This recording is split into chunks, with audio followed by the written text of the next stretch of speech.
I'm so sorry ल हामीलाई थाहा नभइकन वानवेको बाटोमा गएको भएर ट्राफिकले हामीलाई रोकेर सोधपुछ गर्न लागेको मुख पनि फुक्न लागेको रे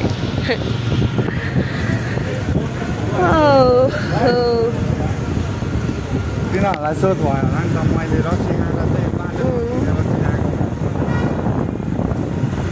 फेरि हामी स्लोमा कुदाएको थियो नि त रोक्यो नि त त्यही भएर पनि चिक काटेन हामी अब जबरजस्ती भयो भने अब अलिकति स्पिड बनाएको भएछ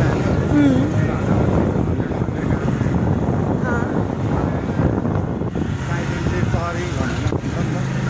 रोक्यो नि त हामी चिपाउँदा चिपाउँदै अब हामीले बोर्ड पनि देखेन बिग मिस्टेक अब कहाँबाट निस्किनु यताबाट लाइन चोर निस्केर चाहिँ हामी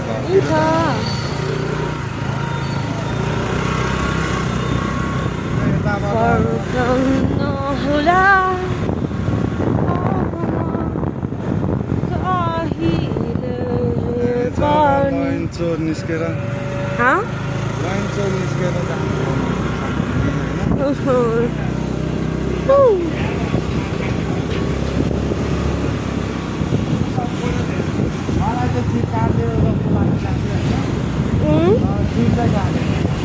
है काटेन त न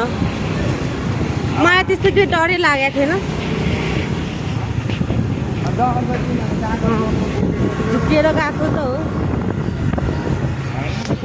उनीहरूले भने हामीले तलसम्म घुमाइदिइहाल्यो जबरजस्ती हुन्थ्यो पनि राइडमा स्लो नै थियो नि त हामी स्लोली नै गएको हो नि त हो हजुर हो हो तिनीहरूलाई पनि के फिल भयो भने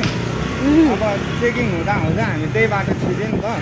अब उनीहरूलाई पनि अब कागज पत्र बोकेरै हिँडेको छ भन्ने फिल भयो नि त नभने त हामीले त्यहाँबाट दायाँ बायाँ छिराउँथ्यो नि त चेकिङ छिराउँथ्यो नि त ट्राफिक देख्ने बित्तिकै अन्त हामी त जहाँनिर चेकिङ छ त्यहीँनिर छिर्यो नि त त्यहाँ के लफडा परिसक्यो हेर नि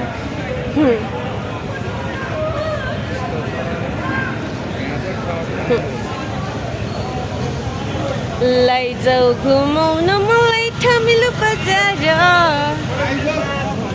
बजार यस्तो छ हाम्रो ठमेल युनिक ठमेल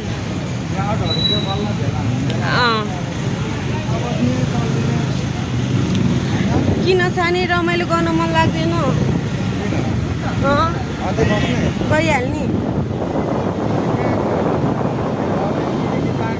यसो सेन्टरतिर नेक राउन्ड हान्नु न